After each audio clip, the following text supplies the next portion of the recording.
On constate à Nice une hausse du nombre de bébés hospitalisés infectés par le virus.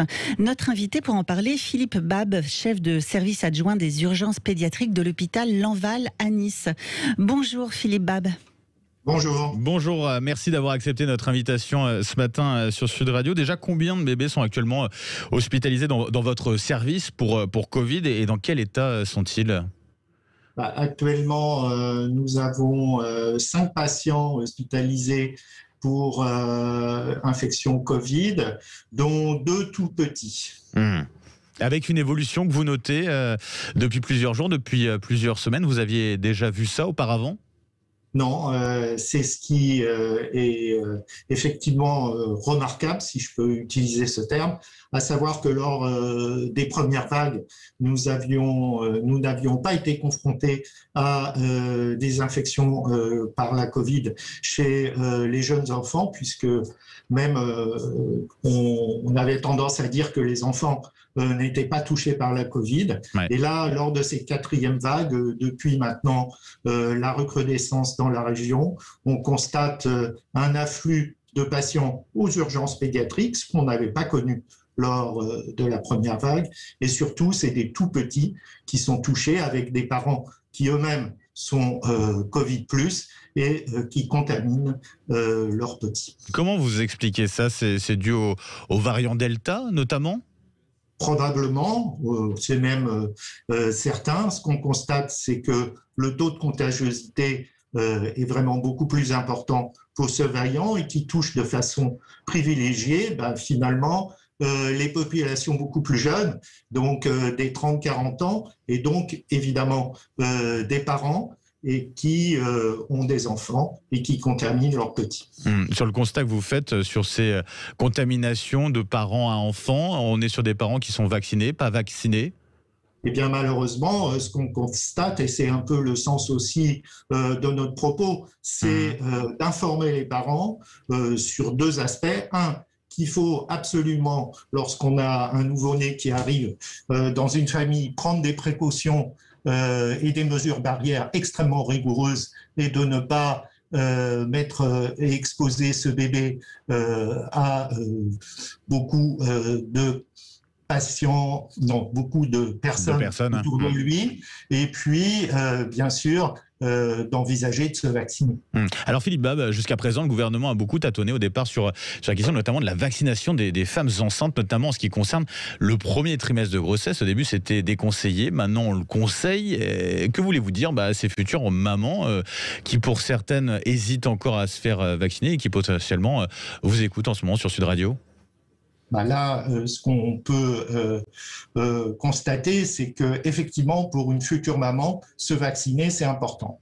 Alors, savoir à quel moment, premier trimestre ou 2e trimestre, effectivement, l'idéal est de pouvoir avoir les 2 injections et donc de pouvoir le faire au décours de sa grossesse. Donc aujourd'hui, les différentes études montrent que se vacciner pendant le premier trimestre est tout à fait possible et même recommandé. Donc, allons-y. Il n'y a pas de contre-indications à la vaccination contre le Covid qui sont propres justement à la grossesse ? Il y a toujours des contre-indications dans les vaccins, mais ça, c'est au médecin qui suit la grossesse de cette future maman d'évaluer la situation et de décider. Mais ça va représenter une petite partie de ces futures mamans. On ne se penche pas tous, on n'a pas tous connaissance de l'ensemble des études qui ont eu lieu sur cette question des femmes enceintes. On a des futures mamans qui s'inquiètent potentiellement de faire des fausses couches ou d'avoir des malformations sur le futur bébé. Est-ce que ces inquiétudes potentielles sont vérifiées sur les études ou est-ce qu'aujourd'hui on peut être rassurant de ce point de vue-là ? Alors écoutez, moi je suis pédiatre, je ne suis pas gynécologue, d'accord ?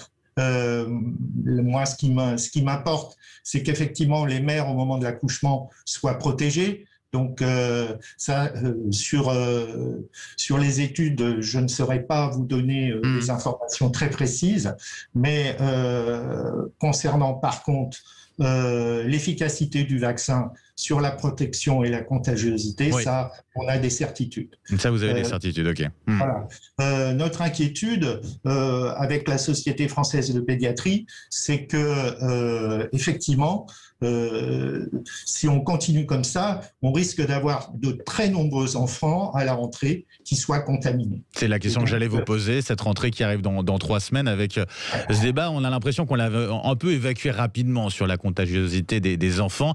Là, il y a le variant Delta effectivement qui pose de nouvelles questions. Ça veut dire que potentiellement, il faut se poser la question aujourd'hui de faire vacciner les enfants avant la rentrée?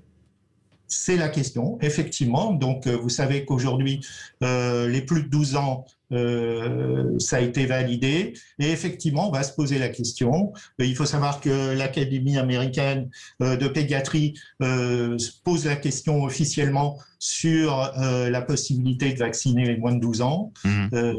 Bon, on n'est pas aux États-Unis parce qu'on n'a pas du tout le même système de santé. Ouais. Mais en tout cas, la preuve est faite qu'aujourd'hui, les enfants sont contaminés.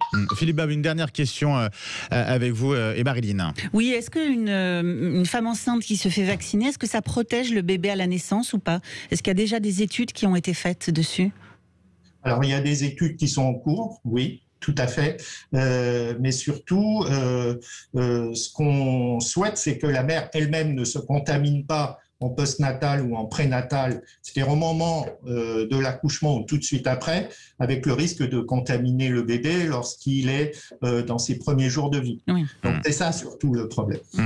Merci beaucoup Philippe Bab, chef de service adjoint Merci des urgences beaucoup. pédiatriques de l'hôpital Lanval à Nice. Merci à vous et très bonne journée.